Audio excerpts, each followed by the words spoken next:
the restoration of the priesthood is just as relevant to you as a woman. I saw the dead piled up so as to fill the street square.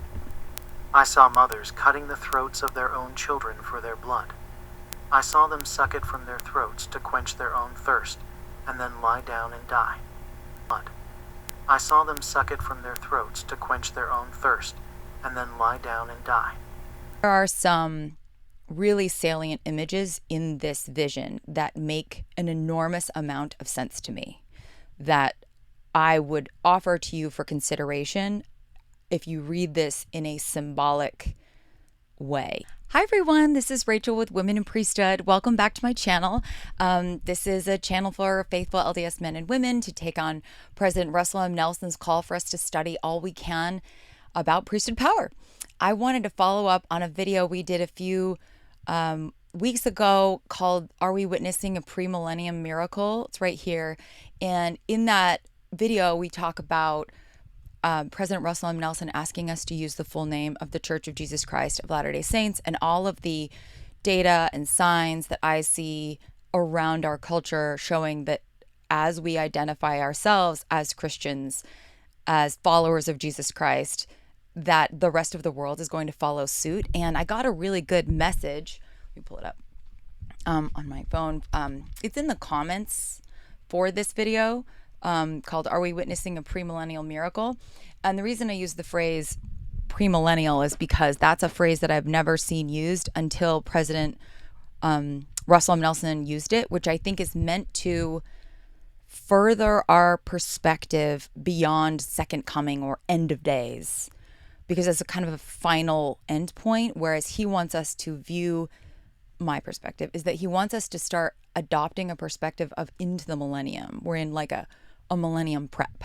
So this wonderful writer wrote in, I started seeing Latter-day Saints as Christian when I was on a dating website where you had to check what religion you were, and one choice was Christian-LDS, heart. And also, someone from a non-Christian religion helped me see that Latter-day Saints are Christians. This helped me come back to church and love of Jesus Christ of Latter-day Saints. I think that's really neat. Like, I think it's interesting when, so what I showed before is that Pew Research Institute is showing in their major data collection that Mormons/Latter-day Saints are a major subcategory of the Christian demographics that they draw from. And now we're finding that in dating profiles, if you get to choose and self-identify as a Christian Latter-day Saint, that's really cool. Like, I just think it's a sign that, you know, if we're supposed to be gathering Israel, we're supposed to be preparing for the second coming and the millennium, how are people going to find Jesus Christ in the last days if they don't know that we follow Christ? How are they supposed to find Christ's church if we're not calling ourselves by Christ's name? And so, hopefully that'll just give you some inspiration and encouragement to continue using the Church of Jesus Christ of Latter-day Saints phrase. I wanted to spend some time today talking about the John Taylor's last vision. I've heard this vision and section. There's very specific salient parts of this vision that have stuck with me. I think I read it maybe 4 years ago. And the images of specific parts of this vision. So this was recorded by Wilford Woodruff's journal. And there was some reference to French language, and only John Taylor knew French. So there's the sense that it was attributed to John Taylor's last days vision in 1877. There are some really salient images in this vision that make an enormous amount of sense to me, that I would offer to you for consideration if you read this in a symbolic way. If you read it looking for literary motifs, biblical symbolism. And, you know, a really interesting thing to watch is Jordan Peterson's biblical breakdown, because he does an analysis of the stories of the Bible and the messages and the meaning that the stories themselves can teach people, and not just a literal, moral, religious perspective, but like a symbolic perspective. So I shared this with one of my former bishops, who's kind of a mentor, a second father to me, and he really liked my take, and he's like, that's really insightful, standing where I stand as a millennial woman. Ironic that I'm a millennial. Standing at this time in our culture's kind of point in time, preparing for the millennium, and also seeing the way that, particularly the female lens, the way that our culture has gone. As I've mentioned so much on my channel, I was raised in New England, which is the heart of the feminist movement, Vermont and New Hampshire, Maine, Massachusetts, Boston. And so the way that feminist narratives were presented to me when I was growing up were very clear, like, oh, that's worldliness. And then I am going to be taught to value family, home, and education. That was probably the place where they both converged, both worlds converged. I have seen anti-family and feminist narratives emerge in our church vernacular now. And it has an implication, it has a really powerful impact. This is a really helpful chart that I've referred to. It's collected by Pew Research Center, and it's showing that since 2007, where we used to have, ironically, in the 2007 study, they weren't categorizing us as Christian, and in the 2023 they are. So that was one of the things I noticed. But 2007, you see there's an overwhelming and traditional majority of the church is comprised of women, and over time you can see that the attendance of men has increased, and which I think we are seeing that. Jordan Peterson's talked about that. There's just been a resurgence of young men returning to traditionalism and religion. Young women, though, are leaving. Young women and women are leaving in really high numbers. And I am going to deconstruct that on my channel. But to kick this off, before we get to John Taylor's vision and reading some very specific parts of it and offering up to you what I see as a fulfillment of that last day's prophecy in some specific ways, I want to return to President Nelson's Spiritual Treasures talk, which was the talk in 2019 that kicked this whole channel off. I've read it 1,000 times. It kicked this whole interest in women and men studying priesthood power and understanding that priesthood power is a function of covenant keeping, covenant making. He reiterates a quote by Kimball. It was originally given by Kimball. And about women in the last days. This is where, oh man, this is just such a foreboding quote. I apologize for my screen. It's such a foreboding warning. It's interesting because is President Kimball giving us, and his wife, he had his wife read this over the pulpit. Is President Kimball giving us a prophecy, or is he giving us a warning? And one of the things that he says is, my dear sisters, your ability to discern truth from error, to be society's guardians of morality, is crucial in these latter days, and we depend on you to teach others to do likewise. Let me be very clear about this. If the world loses the moral rectitude of its women, the world will never recover. I have always felt a very heavy, menacing weight to that quote. And there's this, it's almost like it's a riddle or a parable. What once lost cannot be recovered. Okay, so the quote is, let me be very clear about this. If the world loses the moral rectitude of its women, the world will never recover.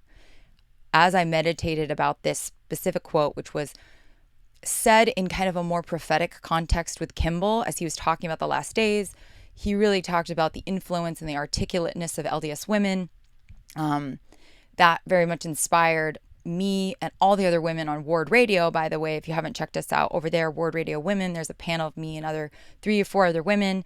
and actually more than that, but maybe like 4 regulars. And we put ourselves on blast regularly too. I mean, you guys are really nice to me. You guys are really good. The comments here are just like incredibly kind. But over there we get a lot of criticism sometimes, which is fine because when you put yourself out there, that's what you sign up for. But and if any of you, by the way, if any of you want to leave a nice comment for the Ward Radio ladies here, I will send it to them. I think some of them could use some encouragement right now.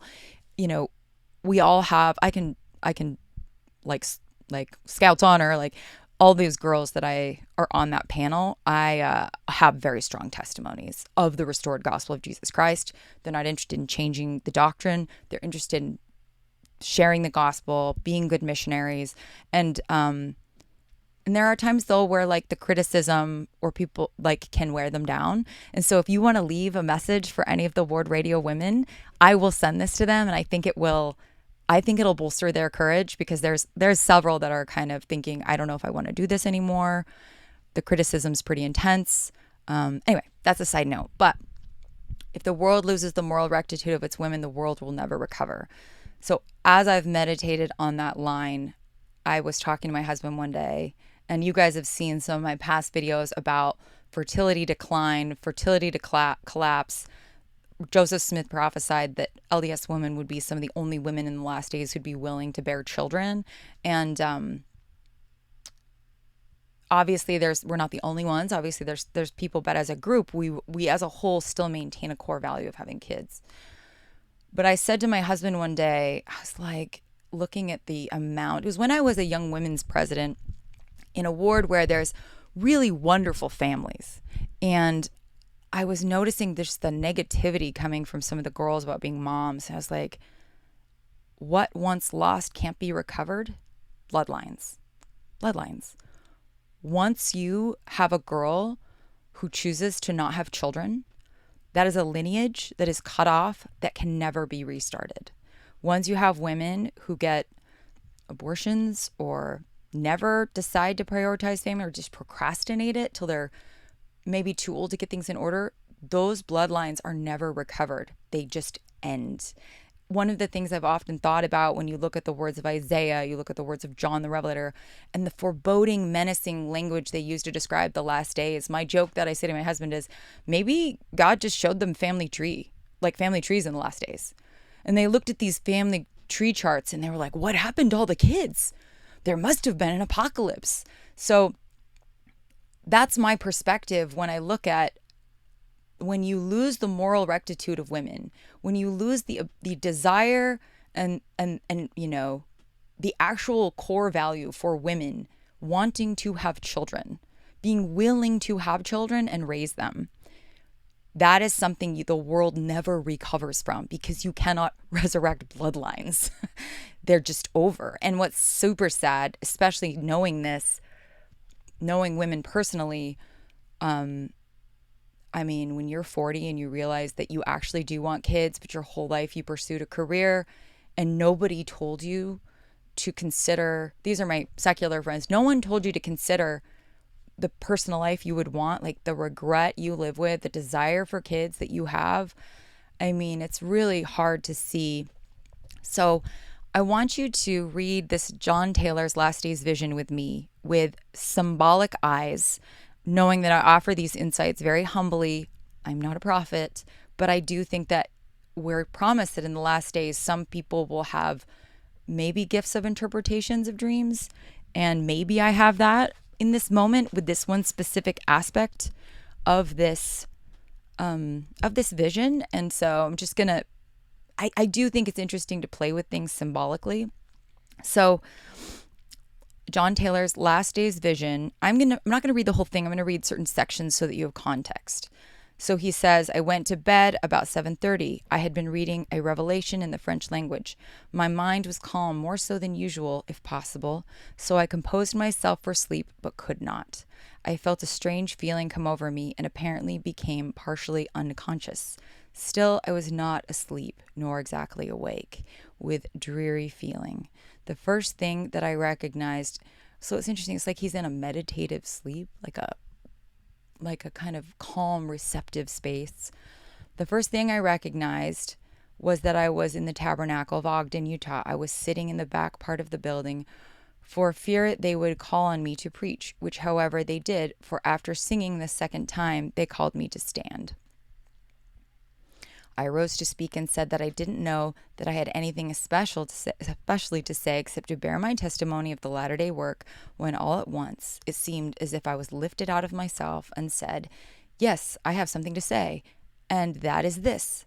Some of the brethren have been asking, what is becoming of us? What is the wind blowing? I will answer, you are right here. What is coming? I will answer you right here what is coming shortly."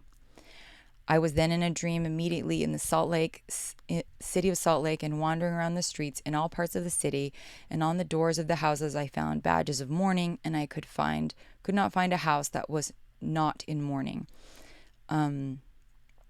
Okay, so I'm going to skip ahead. I think that I don't know what these parts mean.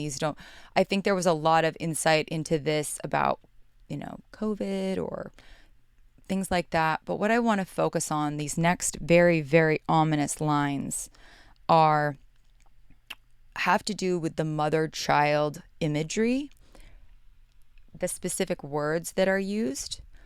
And I really feel like it's prophecy for what we are actually witnessing right now and have been for the last decade. So he says, I'll read the whole thing, and then we will go back and analyze the words and the symbolism behind these things. John Taylor says, I was in Baltimore, in the square where the monument of 1812 stands, in front of the Charles Hotel. I saw dead piled up as to fill the street square. I saw mothers cutting the throats of their own children for their blood. I saw them suck it from their throats to quench their own thirst, and then lie down and die. Okay. And then he goes on to say the water of Chesapeake Bay was stagnant, and the stench arising from it on account of their throwing their bodies into it was so terrible that the very smell carried death with it. I saw no man except they were dead or dying in the streets, and very few women. Those I saw were crazy and in an ugly condition. Everywhere I went, I beheld the same sights all over the city. It was terrible beyond description to look upon. So I think it's really interesting to take note as we read that, what you're feeling, because images are also supposed to evoke feeling, not just, they're supposed to, we think about parables that Jesus taught. There's many reasons why he wanted to teach parables, but one of them is because he understood that stories and images would be memorable. And then within those stories and images are lessons and depth, but you have to be able to remember the image or the story first. And this image, very violent, very gruesome, mother-child scene, is memorable to the point where I read this 5-6 years ago, and as current events would crop up, that image would come to my mind, and I'm like, oh my gosh, that's what's happening. That's happening right now. Okay, so it is graphic, but we're going to read it again. He saw, I want you to focus on, so we're going to read this specific line here. I saw the dead piled up as if to fill the street square. I saw mothers cutting the throats of their own children for their blood. So this is interesting because it shows that mothers, like, this picture is supposed to horrify us. It's supposed to horrify us because this is so antithetical to everything that we love and believe and want mothers to be. We want mothers in our society to be loving and nurturing and take care of their children. Children are inherently vulnerable.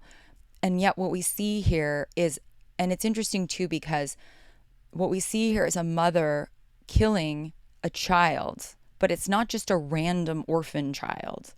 She's killing her own child, right? It says, I saw mothers cutting the throats of their own children. So not just one mother, but mothers in general, cutting the throats of their own children, their own progeny, their own bloodline. And there is something extremely spiritual, I think, about bloodlines. Joseph Smith has spoken about that. You guys know I'm a friend of Jared from Christian Homestead, and he's done some incredible videos on the spiritual aspects of our blood and our DNA. So what is happening here is that we are seeing mothers, a horrifying scene that is supposed to make us have a visceral reaction to like it's not something we're psychologically supposed to be repulsed by this picture, this image. I saw mothers cutting the throats of their own children for their blood. So what we have here is a mother who is killing her own offspring and using the lifeblood of her own offspring. And what's interesting about blood, as when you think about blood as a symbol, it's kind of like life-giving. Blood is kind of it's kind of the ingredient of life, of living beings, of energy, right? We talk like youthfulness and aliveness, and there's this element of this devouring mother, literally, that is an archetype in psychology, the devouring mother, where she is exploiting the youthfulness, the blood of her own children for her own benefit. And it goes down here. I saw them suck it from their throats to quench their own thirst. So the motivation for doing this is a totally hedonic, primal, self-interested motivation, that these mothers will kill their children for their own very shallow, primal, natural man, unquenchable desires for thirst. But then it says, and then lay down and die. I think this is happening because what happens, this is what I see happening here, is a mother eliminates her own bloodline. She kills her own child to quench her own thirst, and then she dies and her bloodline dies with her. Her progeny, the bloodline that she was supposed to preside over and continue, is now dead, right? Her bloodline, her branch of the family tree is now dead. She's like, I quench her own thirst and then lie down and die. So when you look at modern, and I started speaking out about this like at the very beginning of this channel because I was so horrified that there were so many women. Like if you're going to get away from policy, but like actually just the principle of abortion, I started noticing in 2000, this movement is called Shout Your Abortion. It was in hashtag Shout Your Abortion. It's 2015. And I was probably sensitive to this because I was pregnant at the time. And women said, we won't stop. Shout Your Abortion is normalizing abortion and elevating safe paths to access regardless of legality. I don't know whose PR idea this was, but it was a horrifying idea because it was basically like, let's rebrand abortion and make it like cool. And so they just had a lot of hashtags. And exactly how I said was destigmatize, normalize, and put an end to the shame associated with abortion. So Shout Your Abortion campaign started in 2015. It was received with both positive and negative attention with social media. It was kind of a horrifying thing because in the past people had always seen, abortion as like this necessary medical thing that needed to help women in need. But in this instance, women were celebrating it. So what you have here is an expression of what John Taylor saw, which is women killing their own bloodlines for their own, like to quench their own selfish desires. And what I mean by selfish desires is this movement. Science says single child-free women are happier and healthier. There's this movement called, oh no, don't make me pay. Let me see if I can reload this.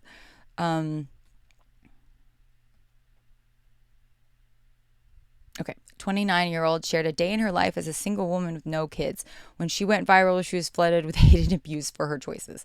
So this girl, I don't know if you saw this video, she basically is celebrating like how great it is to be child-free. So being child-free is now a lifestyle choice that allows you to have ease and sleep in and have friends and a social life, and all those things are true.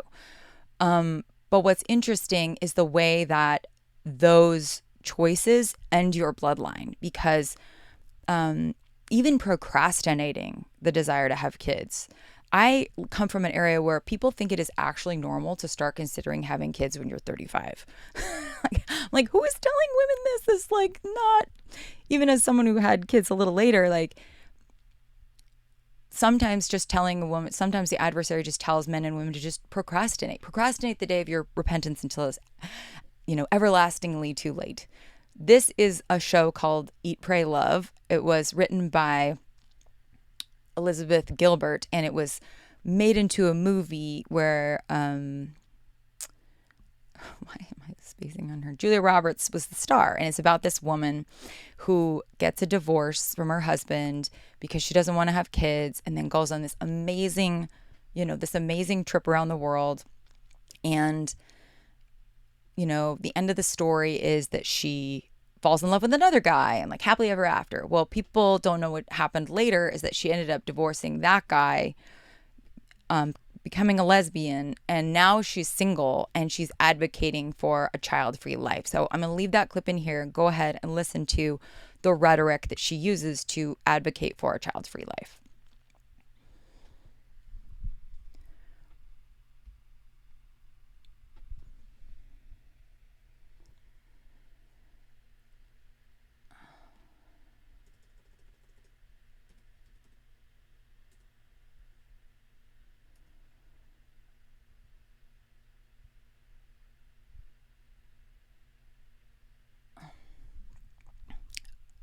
Okay, so I think you can see some of those themes of a woman giving up her own bloodline.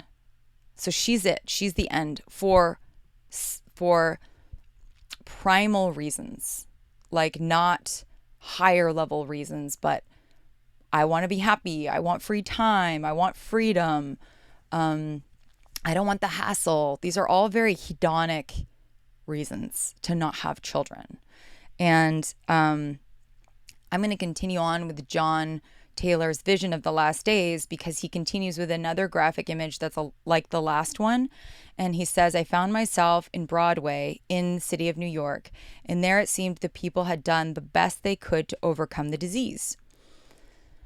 I'm going to come back to that, the disease. But in wandering down Broadway, I saw the bodies of beautiful women lying, some dead and others in a dying condition on the sidewalks. I saw men coming out of cellars and ravish the persons of some that were yet alive, and then kill them and rob their bodies of all the valuables they had upon them. Then before they could get back to the cellar, they would roll over a time or two and die in agony. In some of the back streets, I saw them kill some of their own offspring and eat their raw flesh, and in a few minutes die themselves. Everywhere I went, I saw the same scene of horror and destruction and death. So it's just awful. It's meant to, my take is that it's not meant to be literal so much as it's meant to be symbolic. That what we have is a dying off species of people who are consuming their own offspring for their own selfish, self-interested needs. And what you have here again is I saw them kill some of their own offspring. He's very clear. They are not killing random children. They are killing their own children. I saw them eat their raw flesh. They are eating their own flesh and blood, their own progeny, their own posterity, and in a few minutes die themselves, right? There is something eternal, right, about having kids and knowing that you have created your children will live beyond you. You will make the contribution of them, and they will continue to make contributions in this world after you die. And in this instance, people who consume their own flesh and blood, they consume their own potential posterity. A few minutes later, they die themselves. So they sacrifice the opportunity for posterity to satisfy their own pleasure, desire for primal carnal pleasure, and then they will eventually die, and their offspring will also be dead. And that, I think that really is articulated um, in these, like the videos that I've shown you before, and this movement that's happening right now, of like the child-free life. So The Birth Gap is a documentary that I highly encourage everybody to watch. I'll leave the link for it. It's really going to change your paradigm about what's about to hit us globally, which is just basically, I don't want to say population collapse, but women are walking away from motherhood and having kids so quickly all over the globe. And this documentary highlights in a very compassionate way the way that people intended to have kids by procrastinated it for career or dating. They basically deprioritized their personal life, and now they're at an age where they know they're not going to have kids, even though they never planned on it. So those are my thoughts on this final revelation by by John Taylor about the last days. I really do think that we're seeing an expression of what he saw, and it was meant when he had this vision to horrify you, so that you would recognize something that is not normal becoming normalized, which is that women decide to sacrifice their posterity for like a time limited pleasure, freedom in this life. And that is happening at such a quick rate right now. Like, I can't even tell you how quickly it's happening everywhere. And it's starting to happen in the church and in our church culture, which is significant because we have always had a core value of valuing children and home and family and marriage, but we are really being attacked by feminist values that are telling women that marriage is oppressive, that children are limiting, and that the church is an oppressive organization. And that is why we need to celebrate the existence of Heavenly Father and Heavenly Mother more publicly. That's why we need to push back and encourage our kids to have kids, because as President Kimball and President Nelson warned, he said, "Let me be clear about this. If the world loses the moral rectitude of its women, the world will never recover." And this is what this documentary really is warning of, is if women walk away from having children, there's just no way to recover. That mothering, that nurturing, that next generation will just literally not exist. And that is an incredible way for the adversary to frustrate the plan. So it's so interesting, because who would have thought that the Latter-day Warriors would end up being moms and dads and men and women who decide to value having kids and raising those kids in as healthy an environment as they can. That is what it means to be a Latter-day Warrior, is to just be pro-family. Who would have thought that having kids is the most heroic thing that you can do and unique thing you can do? So thank you. Please leave your comments below. I'd love to know what your thoughts are on the words offspring, the words blood, quench their own thirst. I would love to know what kind of symbolic value you saw in the phrases that we read. And what do you think? What do you think? Do you think this is a sign that we're getting close to the end, close to the transition? Thank you so much for being with me. You guys are wonderful. You are so good to me. I really appreciate the kindness, the support, just a couple words here and there where you guys are just like, thank you for doing this. It just really bolsters me up, because I'm not entitled to your kindness. I don't expect it. And when I am encountering people who are very, very critical, I'll ground myself into the kindness and generosity. Oh my gosh, the testimonies, the personal life, the inspiring personal life experiences that just show me that there's just such an incredible spiritual power in being a member of the Church of Jesus Christ of Latter-day Saints and being a woman in the Church of Jesus Christ of Latter-day Saints. And I'm glad you guys are here, and I'll talk to you next time. Bye. The restoration of the priesthood is just as relevant to you as a woman.